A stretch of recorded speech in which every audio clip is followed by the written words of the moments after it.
I am sure the vast majority of my audience, seeing the map, quote unquote, knows already what this video is going to be about. However, today I have some new information that's going to confirm this paradigm that I have been trying to warn about since summer of last year. It's a complicated thing to understand. It doesn't agree a lot with what you've been told, but it's going to nevertheless be the reality if anything would really fall apart in this country, either with the power grid, the economic system, or otherwise. There are going to be vast swaths of the Midwest and the center part of this country that are going to get overrun and taken over by prison gangs. Why? Because they're not going to be able to staff the prisons. They're not going to be able to supply and operate the prisons. And I'm telling you, the state authorities are not going to leave these guys locked up. They are going to release them en masse, and they're going to do it and not call Fox News and tell them they're doing it, or call CNN and tell them they're doing it. They're just going to do it, especially if we have a grid down situation, a net down situation where they wouldn't be able to communicate it even if they wanted to. And these guys, I'm telling you right now, the hardcore ones, they have loyalty, they self-segregate, they will work as a team, and no matter how bad it is for us, normal folks on the outside, and I really need my audience to hear this, any day outside of prison for these guys is a gift. It's like living the lottery win. It's beyond anything they could have ever hoped or imagined, and there's going to be no amount of shortage or suffering or societal turmoil that's going to take the smile off of these guys' faces. These guys get away with shit now while they're inside prison bars and have authorities watching their every move. What do you think is going to happen when we lose police forces en masse, like we're seeing right now in Portland, which is what I'm going to talk about here in a minute, and they don't have anybody watching them, and they have the ability to do whatever they want, wherever they want, whenever they want. And these guys are good at it. They've had to operate under nearly impossible conditions for a lot of these guys for a decade or more. And they have the group think, they have the group mentality. They will operate as a pack. I'm not talking about the guy that's been in for 6 months or 8 months or 18 months. I'm talking about these guys that have been in for 7, 8, 10 years, 15 years, sitting on 40-year sentences, that all of a sudden are going to be free. And not 100 of them or 1,000 of them, but 100,000 of them or 200,000 of them across the Midwest. Because that's where they're going to go. Because it's going to be easy pickings. And if you don't think that's the case, look what's happening in Portland.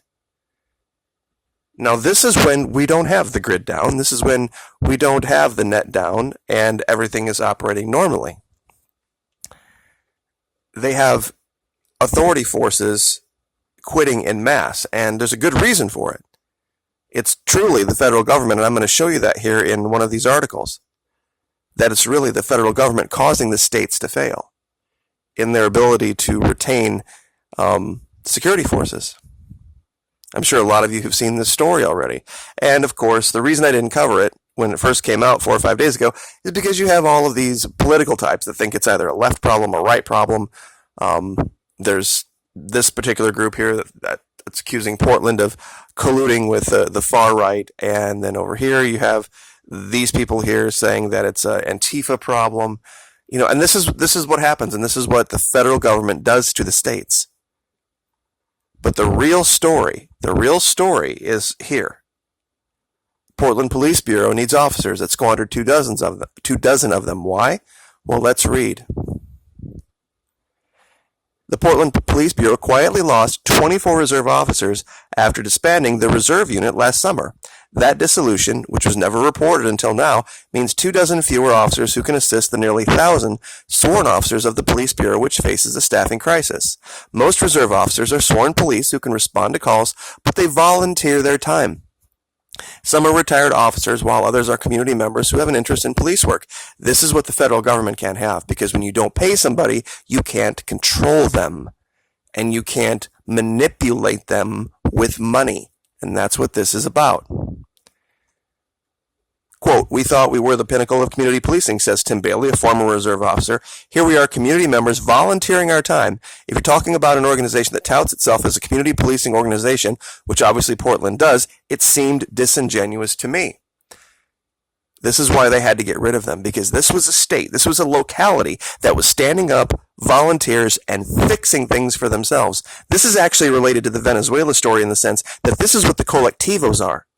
The vast majority of those colectivos aren't paid. They do so because they have a sense of community.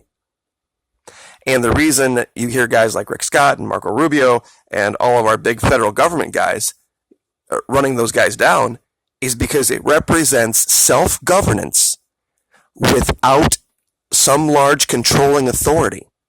And they can't have that. And that's why they had to get rid of that.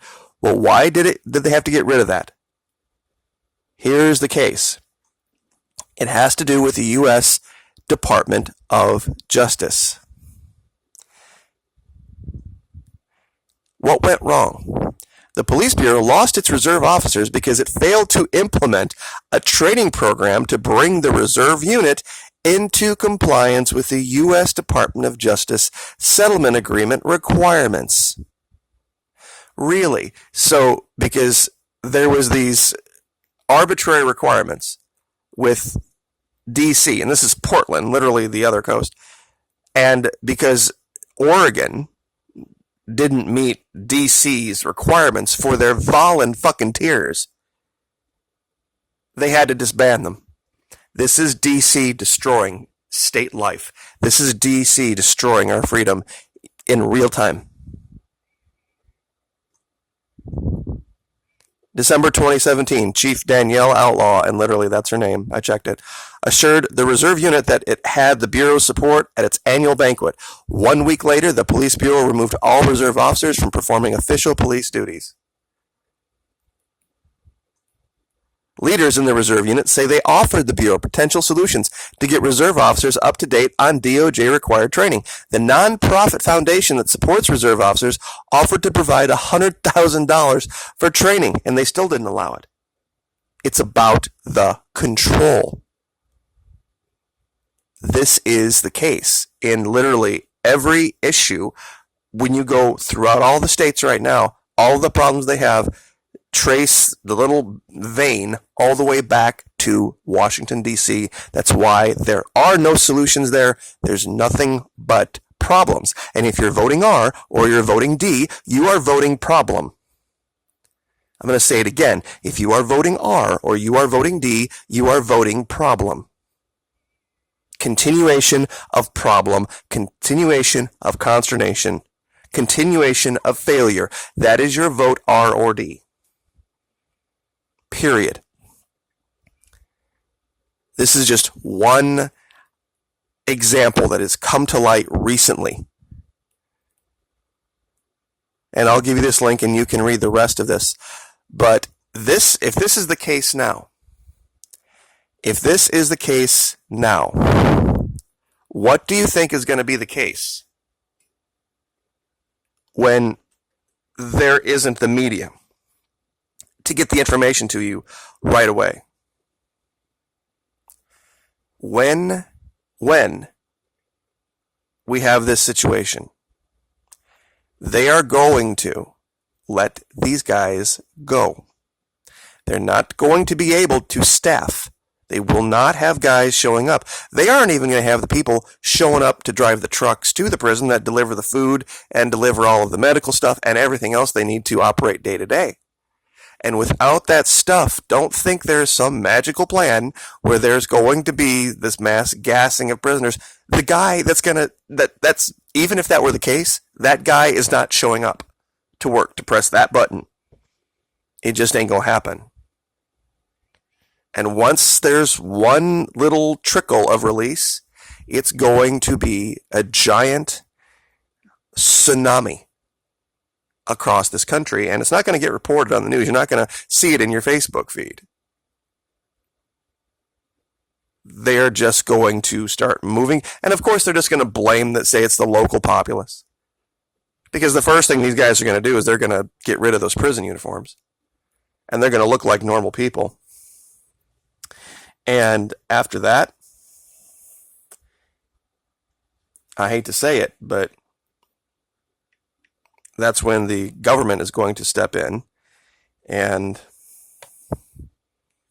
that's where your martial law is going to come from. But in the meantime, between the release and that declaration, there's going to be chaos. And these guys are going to get control of vast swaths of the Midwest, huge neighborhoods, because they know how to operate, they know how to work as a team. They have been for a long time. It's gangs. And they are going to hit every medicine cabinet, every gun locker, but for 100 miles. And all of these prepper compounds that have no plan for security other than just the guy who happens to own it, pretending he can stay awake 24 hours a day, 7 days a week, 365 days a year, never stopping to bathe, to use the facilities, or sleep, or anything else, guarding all 4 cardinal directions, sitting on top of an unsupported fire base, on top of a grocery store. They are going to be the ones that feed these roving gangs. And I'll leave it there. So, anyway, like, share, subscribe.